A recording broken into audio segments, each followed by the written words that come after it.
parties and assiduously working out the details.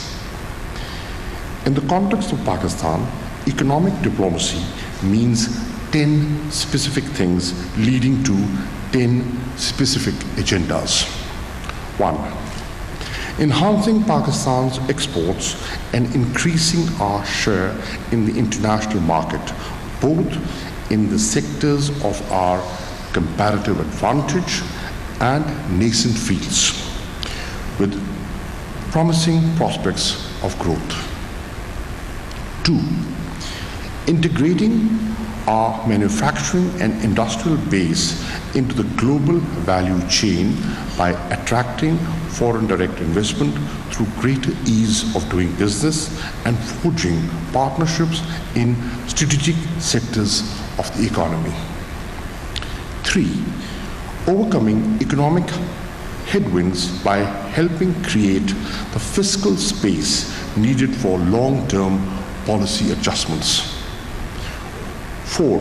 Working the lawful migration corridors by securing and expanding employment opportunities for Pakistanis abroad and ensuring seamless inflow of the economy.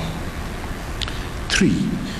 Overcoming economic headwinds by helping create the fiscal space needed for long-term policy adjustments.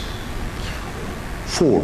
Working the lawful migration corridors by securing and expanding employment opportunities for Pakistanis abroad and ensuring seamless inflow of remittances.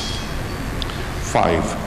Prudently utilizing official development assistance and donor support for national development to achieve sustainable development goals, particularly to plug critical infrastructure gaps in a manner that is environmentally and fiscally responsible.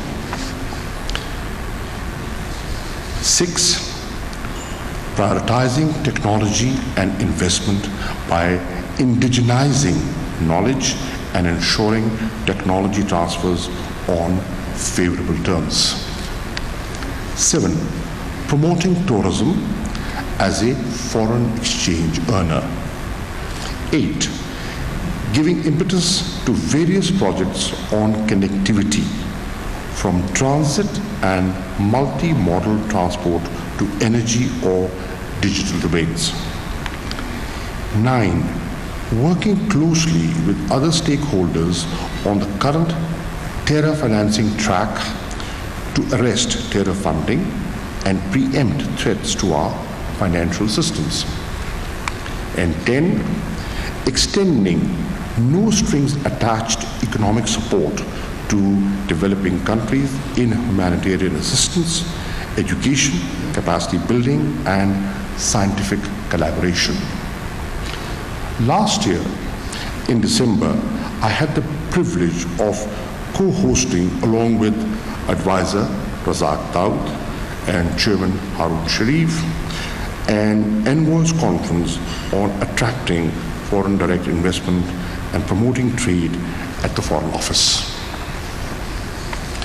The huddle brought for the first time private sector representatives, corporate heads, and financial experts on a common platform with our envoys from key capitals.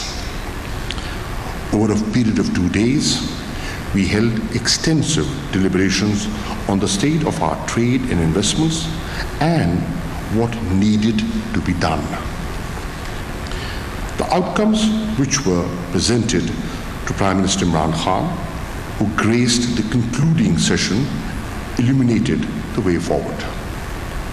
Among other things, it recommended adopt a whole of government approach, operationalize the one window concept, address investor concerns, and expedite redressal of trade complaints and disputes, devise country and product-driven trade and investment strategies, involve the Pakistani diaspora and tap into the venture capital and sovereign wealth funds. This was only the beginning.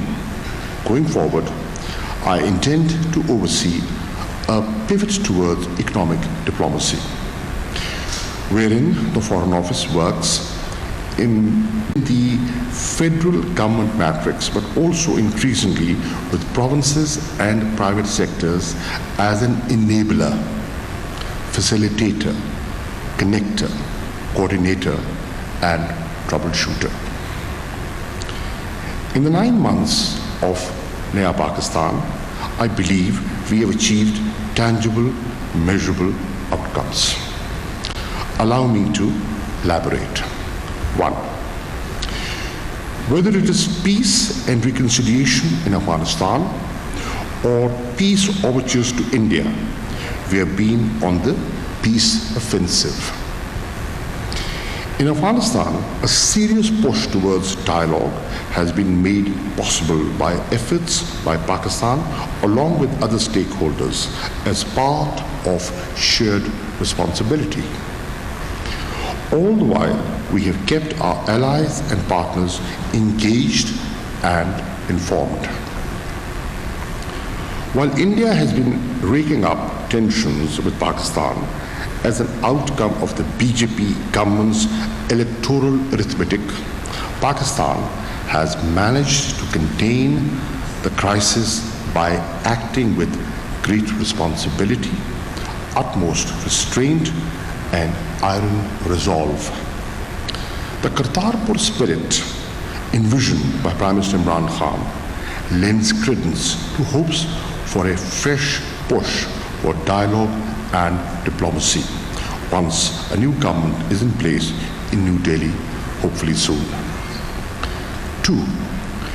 Where needed, we have reinvigorated relations, imbuing them with a renewed spirit of cooperation and partnership.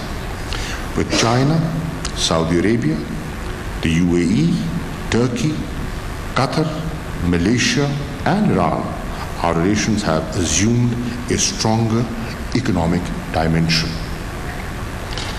I accompanied Prime Minister Imran Khan to China recently. The visit witnessed 2 seminal developments that gave great impetus to our trade and connectivity agenda. Firstly, Pakistan and China decided to enter the next phase of CPEC, which will see establishment of special economic zones. The special economic zones envisioned to be fulcrum of future waves of industrialization, with investments from China, Pakistan, and other countries. Secondly, we inked Phase 2 of Pakistan-China Free Trade Agreement. The agreement gives Pakistan concessionary market access across a range of tariff lines, affords robust safeguard measures for protecting of domestic Pakistani industry, and carries balance of payments support provisions. If Pakistan is able to capture even 10% of Chinese market share in priority products and lines, this would translate into a surge of our exports worth billions of dollars. The China-Pakistan Free Trade Agreement, too, has been designed specifically keeping in view the imperative of plugging Pakistani industry into China's value chain and attracting foreign direct investments in the special economic zones. 3. Pakistan has secured from friendly countries balance of payment support to the tune of some $13.4 billion, which includes direct placement of funds with the State Bank of Pakistan, outright grants, trade concessions trade concessions on oil on deferred payment facility. 4. Big ticket investments are also lining up. Saudi Arabia's Aramco has committed $20 billion to set up an oil refinery in Gwadar, and the UAE and Qatar are eyeing investments of a comparable magnitude. During Prime Minister Mahathir Mohamad's recent visit to Pakistan, contracts worth some 900 million were concluded. 5. Qatar has recently established visa centers to expedite uptake of 100,000 Pakistani workers. Bahrain is opening up a special nursing college in Islamabad to enable Pakistani paramedics to capture the overseas demand. I was in Japan a few days ago, where one of the major takeaways was an agreement we recently concluded to train and upskill Pakistani manpower, a first step towards granting greater employment opportunities of our human resource. 6. You must be aware of ExxonMobil's return to exploration activities in Pakistan and the offshore drilling activity that is currently underway. What many are not aware of is that according to the USAID assisted study, Pakistan has an estimated 95 trillion cubic feet of recoverable shale gas and some 14 billion barrels of recoverable shale oil, making them amongst the largest in the world. If we are lucky. 7. Concerted efforts are being made to promote tourism. Visa issuance has been made easier and cheaper with the introduction of e-visa and visa on arrival facilities. A few months ago, under the auspices of the Foreign Office, I had the pleasure to launch the Gandhara Forum. The forum will focus on promoting spiritual tourism to Buddhist sites in Pakistan. 8. In partnership with relevant stakeholders, we are institutionalizing economic diplomacy planning. One area of particular focus has been science diplomacy, wherein emphasis is being placed on creating linkages among counterpart institutions. Distinguished participants, if some of the most powerful and resourceful countries of the region are linking up with and investing in Pakistani economy, it is time to take full advantage of the exciting opportunities opening up in Pakistan. It is time to invest. Thank you.